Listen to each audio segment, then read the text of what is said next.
The following program contains adult content and may not be suitable for some children. I felt beautiful. I felt attractive. I knew that I was wanted because the moment I walked out of the door, like, wow. Samuel Jordan was his given name. Simone was his chosen name, the one he picked at 19, when he committed to living his life as a woman. For the first time in my life, I actually felt like I had found the person I was supposed to be. That was a far cry from what he wanted to be as a child. Growing up in a Christian home in Fort Myers, Florida, he loved God, church, and dreamed of one day becoming a pastor. All that changed when at 8 years old, Samuel was sexually abused by a friend's family member. He started saying things like, we're just acting, you know, I'm gonna be the man, you're gonna be the woman. The innocence that I carried, this little boy that loved Jesus, I really felt like that was snatched away from me. As the abuse became a normal occurrence, he started to enjoy and seek out the compliments. I was good at it. Even though it was so wrong, it was like, well, maybe this is what I'm supposed to do. Samuel never told his parents. Soon he was exploring homosexuality with friends, and by 14 was actively pursuing gay relationships. But at church, guilt and shame filled his heart. And I asked God, whatever this feeling is, I need you to take this out. And it seemed like every time I prayed it, nothing really changed. When I was 3 weeks old, my mom died. And I had it was 8 of us. I had 7 other siblings. And my biological father gave me away to live with my maternal aunt, but he kept the other 7. So I'm growing up in a house with my aunt and her husband and their 5 children. And so all of them have the same last name. All of them look alike. But then there was me. So I grew up feeling different. I grew up feeling rejected because I heard that I had some sisters and brothers. So why I'm not with them? Why am I over here with another family? So now I'm growing up feeling rejected all along. And then when I turned 13 years old, shortly after I turned 13 years old, my aunt and my uncle who raised me, I called them mom and dad. So my dad at 13 years old, he molested me. And so when he molested me, my mom decided that she was going to go along with her husband because he said that he didn't want me back at the house anymore. So at 13 years old, now I'm shuffled again from the house that I've been in for 13 years, living with these people as my mom and dad. Now I have to make another adjustment. And now I'm moved in overnight with my uncle and his wife at 13. Now let me tell you something. When I was at my mom and them house, they were perfect. They were perfect parents. They provided for me. They took me to church. They took me to Sunday school, Bible class. I sang in the choir. I did plays. I did skits, but I still felt different. So this is not like they raised a wild child. They raised somebody in church. Matter of fact, my mom was Sunday school teacher of the year. I like to joke sometimes and say that she was like Sunday school teacher of the year for like 20 years in a row. Every year they gave her another sweatshirt. Hey, I ain't got no more teachers around here. And my dad, he was on the deacon board. So I went to church. I grew up in church. So I knew the word of the Lord. I knew that homosexuality was an abomination. I knew it was wicked. I heard all them lines about Adam and Eve and Adam and Steve. I heard all of that. So when I left and moved with my uncle, that nice little church girl who was on an honor roll, all of a sudden in less than a year, I was failing every class. I was drinking alcohol, smoking weed, because something had shifted in my mind. My mom died, one rejection. Dad gave me away, another rejection. Mom was molested, another rejection. Mom then put me out the house to live over here. I felt like I'm worthless. Nobody care nothing about me. I'm being bounced around like a volleyball. Who's fighting for me? Who cares for me? So all of that anger and all of that rage began to manifest with alcohol and drugs. So my uncle and them decided they were like, she just a little too bad. You ever seen anybody, they just too bad? Some of y'all used to be too bad. And some of y'all right now raising kids, that's too bad. I know it because I see them and I look at your kids and say, now that joker, that's just too bad.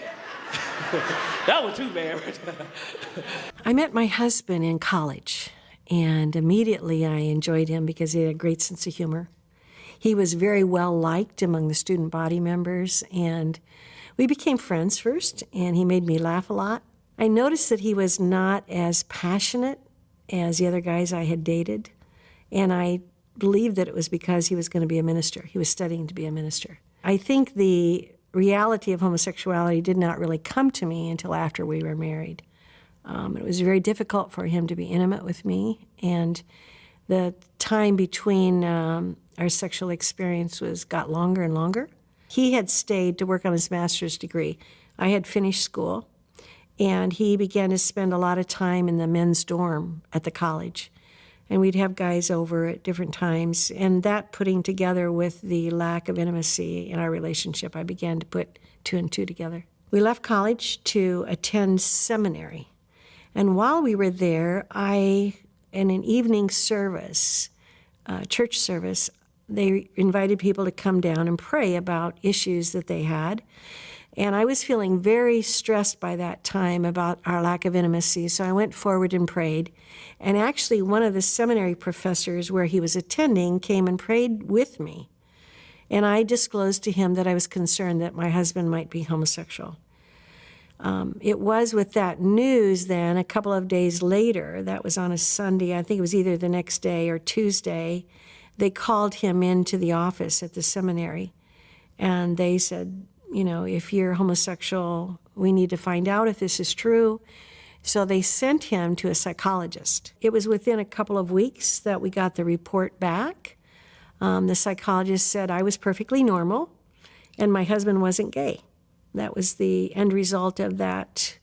And so I took that internally as something's wrong with me. Why doesn't my husband love me? Why doesn't he respond to me the way that other guys had responded to me in college and earlier?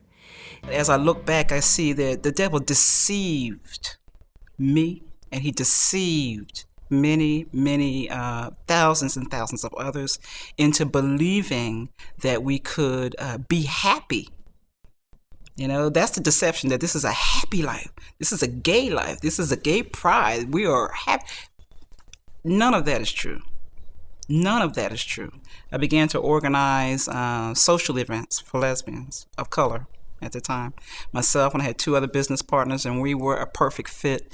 We would rent restaurants and invite women to come and amass a mail list. And women would come from all over the region. And on any holiday night, the group was called Hospitality Atlanta. It would not be odd to have 700 to 800 women exclusively packed into a beautiful restaurant we hired police at the door and would not let a man in. And from those events, we had softball leagues and softball teams and major, picnics and whatnot. It was just a great, at that time, we thought, organization. We made a lot of money. And we did that for nearly 10 years. And when we got older and decided we didn't want to do it anymore, decided, well, what are we going to do with this mail list? And from that mail list, I decided to launch a magazine. He kept his secret well, until his mother discovered explicit notes from a male classmate in his backpack. My relationship with her at that moment took a shift. She told me, if this is how you're gonna live, I can't talk to you. And I love my mom. I loved her, and I know she loved me because she tried for years to have a child. So I was like her blessing, but I became her curse. And so the child that she couldn't wait to look at, she no longer could look at me. Samuel stopped his promiscuous lifestyle, hoping to make amends with his mom. But that time never came. 2 years later, she died from cancer during his sophomore year in high school. His father also left to move in with another woman. I felt like that last piece of me had left the earth. There was a hollowness that was in my heart. Samuel was gone. And so they decided to get me a mentor. They decided that they need to get me somebody to work with me to help get me on track.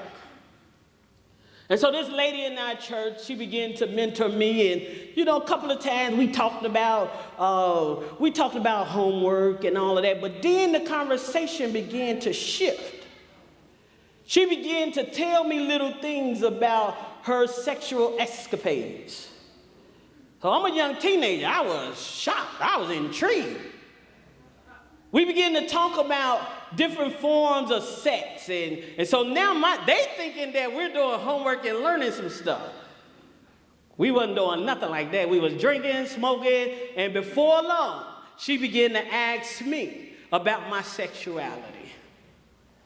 She began to ask me questions like, what if a woman came on to you? What would you do? Would you tell anybody? What if a woman wanted to kiss you? What would you do? It was with her that I first admitted that I believe that I have feelings for women and I feel different. See, because I was what they considered a tomboy. But I was so far beyond the average tomboy, because all tomboys not gay. So don't be going home looking at all the tomboys saying, you gay. No, they're not.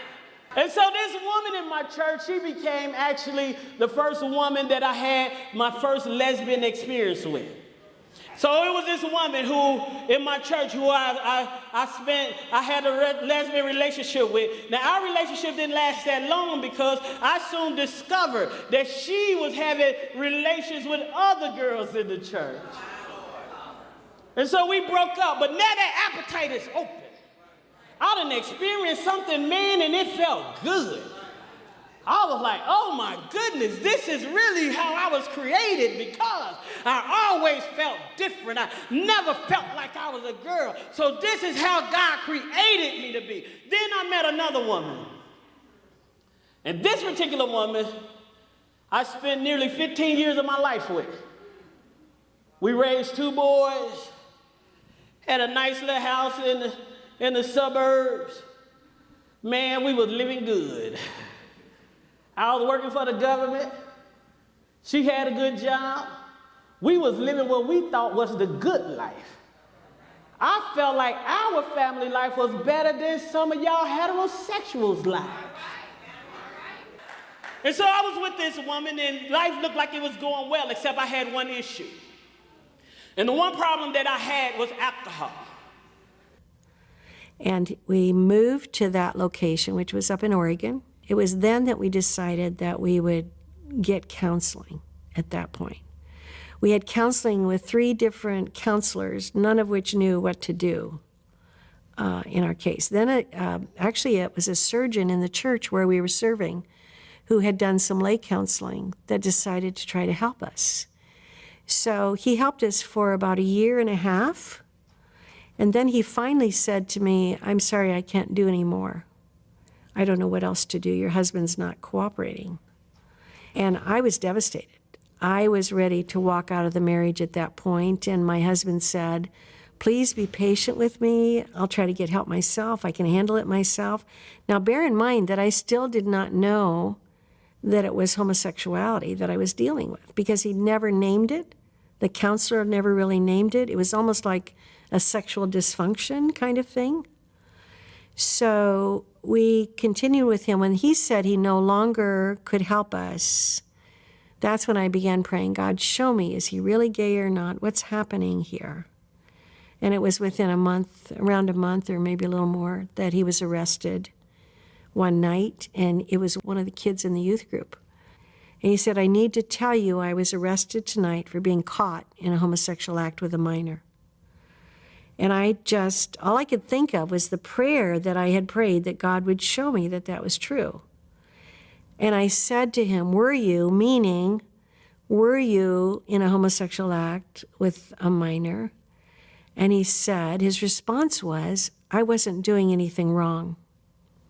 Now, I was naive and codependent enough that I assumed that he was not gay, that that was a lie, that the police officer had lied about what had happened.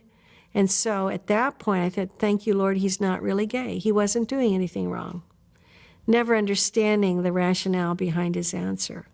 And one night, my husband, who had a youth night at the church on a Tuesday night, was in the gym, and he was helping, spending time with the kids. But that night, a secretary in the church confronted him and said, people are talking about you.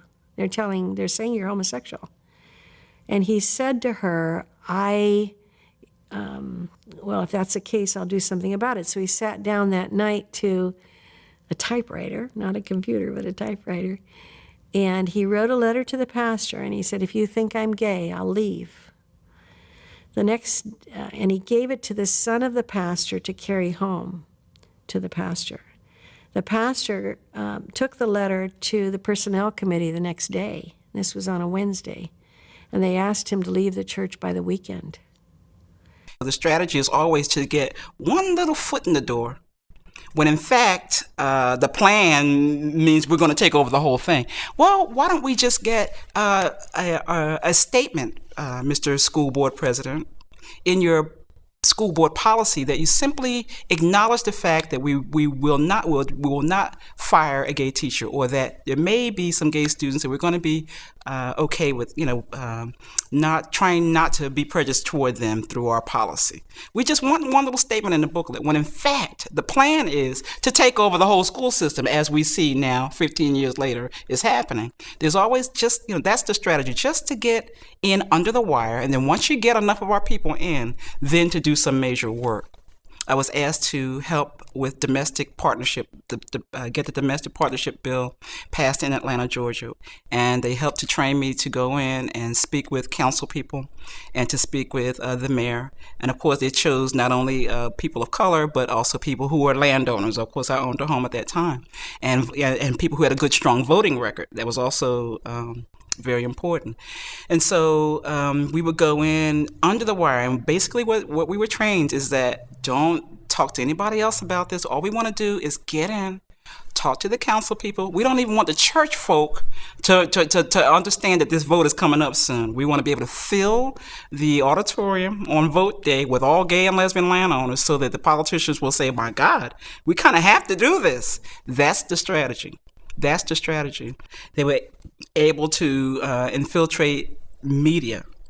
And even people, I look at people who started out, even with my small publication, people who started out with Venus magazine and were able to take, tear sheets from our book, are now working for some major newspapers, working for Bloomberg, working for the New York Times, working for Condé Nast. And so it's so true. It's like they gays and lesbians run major media in this country. They just do. And I'm not sure how many, if the church really, well, maybe the evangelical church realizes that. But gays and lesbians really are at the forefront of major media decisions. And so then sitcoms. Every sitcom, they I've heard that every sitcom is going to have a gay character, and it's coming true. It really is. And of course, now gay characters have major talk shows. They really have taken over media. Why? Because media speaks directly into the minds of young people. Now in college, Samuel turned away from God and found his full identity in the gay community. I really hated Samuel. He wasn't accepted. Samuel was disowned. Samuel was alone. So when I finally saw a lifestyle and find a sense of belonging, I went after it. Empowered by those feelings of acceptance, Samuel changed his name to Simone and began living as a transgender. Simone was that person that everybody wanted. Simone was that person that got the level of affirmation and love and acceptance that Samuel never got. Transitioning to his new identity, Simone started working as an escort. He also had breast implant surgery. If I got implants, I'd be an abomination. That God would definitely say, he's unusable. He's made his decision. Still in college, Simone became popular and desired. But in time, the guilt and shame started to resurface. Though I had became this person, I didn't know who I was looking at. I just felt like my inside, who I really was now being destroyed. He dropped out of school and moved home to Fort Myers, where a family friend allowed him to stay with her. She had one condition, that Simone go to church with her. Although reluctant at first, he finally agreed. Because I came from a whole family of alcoholics. Y'all got quiet right there. Y'all came from the same thing too. My granddaddy drank, my daddy drank, my cousins, uncles, aunties, that's what we did. We got paid, we lived for the weekend. Some of y'all quiet because y'all living for the weekend right now. We lived for the weekend. We got our check and partied all weekend long. And so she got tired of this. The children were getting older. She wanted something better. And so she started saying, look, you're going to have to go to rehab. I had been to rehab 2-3 times in good faith. Never really intended to quit drinking. Just went to shut up. Working my program day by day, step by step, taking it one day at a time. You know, God grant me the serenity to do those things. Y'all know it.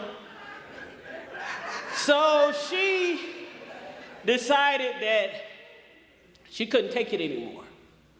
So one of her friends had invited her to church. And when her friend invited her to church, she had been going for about a month. So she was asking me to come to church with her. I was like, oh no. I did that. I was raised in church. I know what church is. They do the same things that I do, except they get up and go to church on Sunday mornings. So one thing about me was I called it where I wanted to keep it real. I wasn't gonna be up in church being no hypocrite. So I was like, no, I'm staying away from the church. And so one night I went out. Saturday night I told her, I got off work, I'm going out, have a couple of beers. I don't know why I thought I was gonna be able to have a couple of beers. I had never had a couple of beers my whole life. That's that same lie everybody be telling. I only had a couple of beers. Well, why you can't walk though? Why you can't stand up? So I went down, and before long, I'm partying, I'm having a good time, and the next thing I know, I'm on my way home, and I start hearing the birds chirping. That's not a good feeling, to hear the birds chirping when you were supposed to be home at a certain hour. And I knew I was in trouble.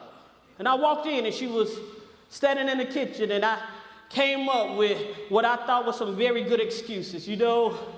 I was on my way home. Junebug them had a flash. I had to go over there. While I was over there helping them, we got jumped on. Then the police came, and then, they locked us up. So I didn't want to call you because I know it wasn't that much money to get. So I just waited on the I-bun, and then I was on my way home, and then they stopped me. She just looking at me like,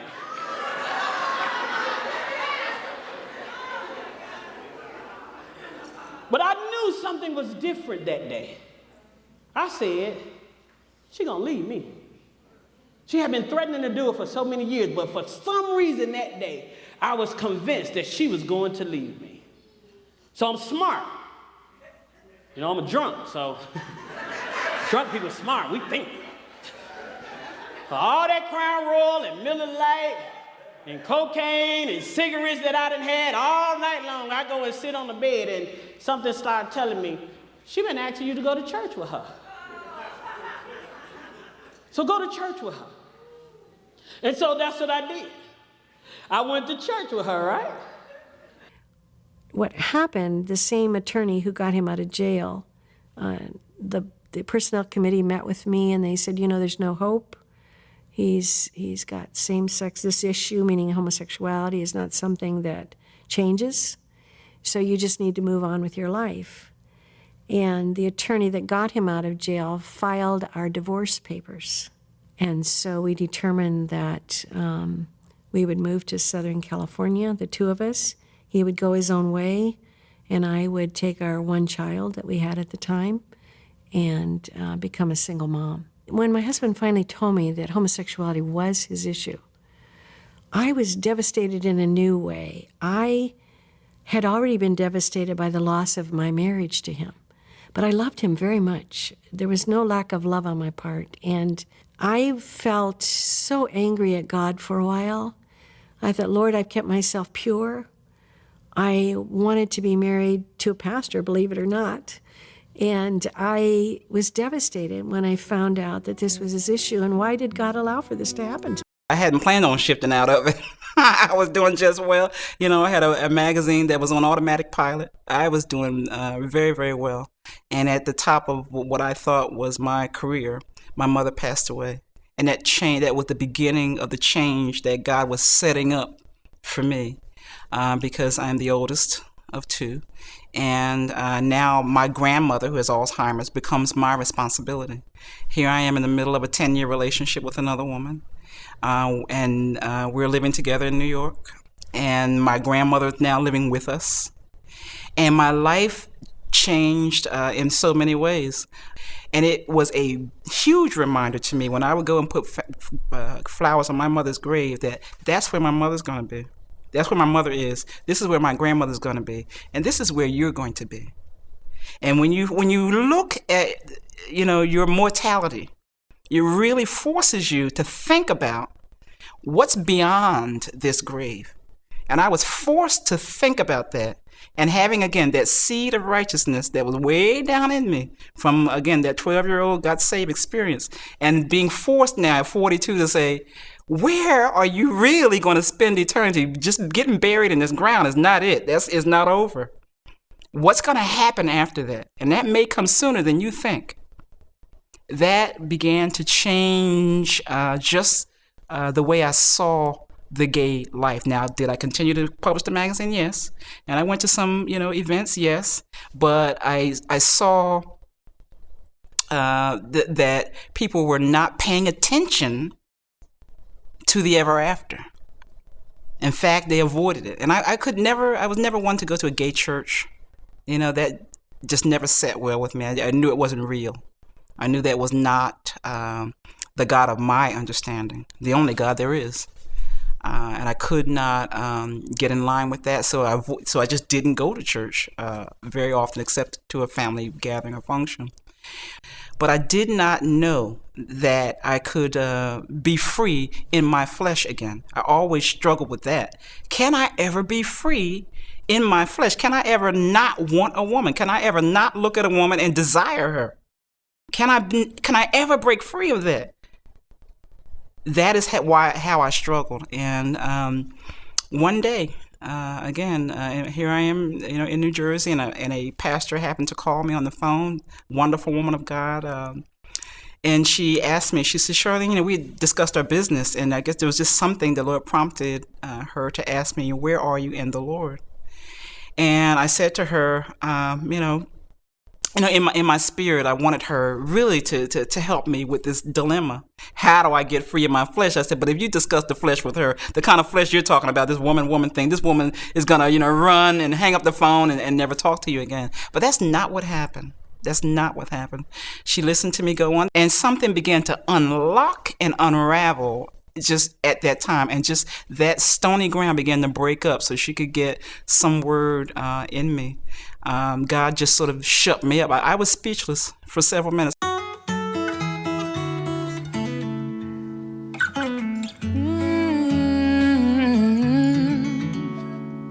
You see me moving all unneeded people out my life, and I'm trying to get these crazy thoughts out of my mind. Yeah, you gave me all the weapons, but it's still a fight. So help me maintain. Yeah, I don't want to live in stress or fear, but it's getting crazier every day out here. All the love and peace you give to me, I hold so dear.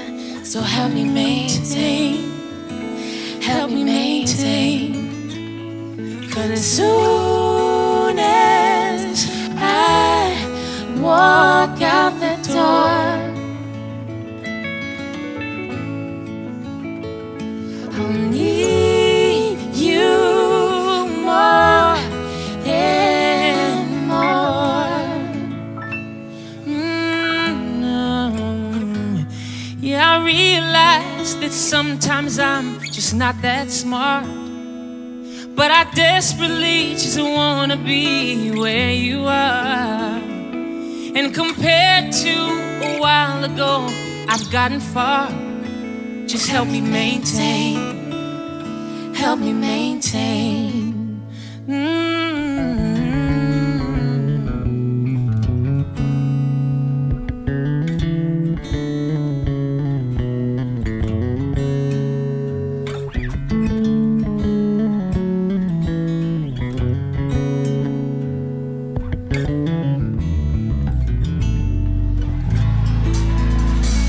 So as soon as I walk out the door,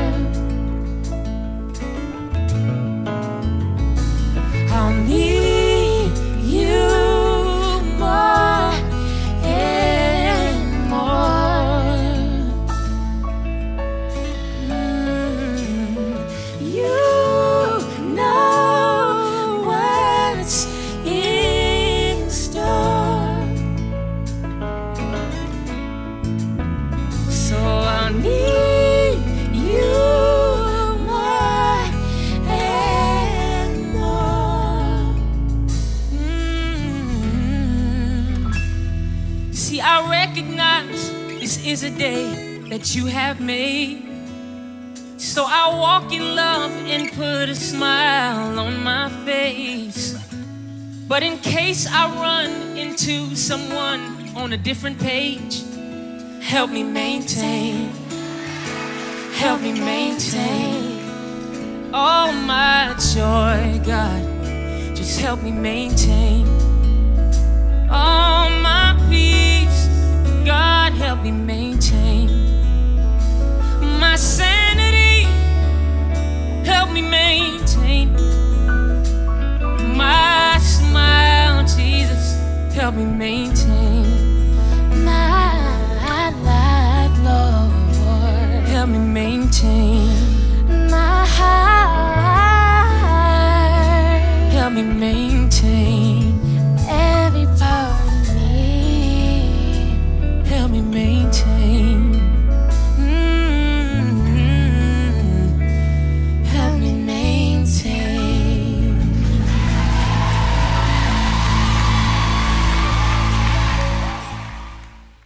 There are previous concerts that we've done in the past that we know that you would love to preview, and you can find them at the bottom of our screen.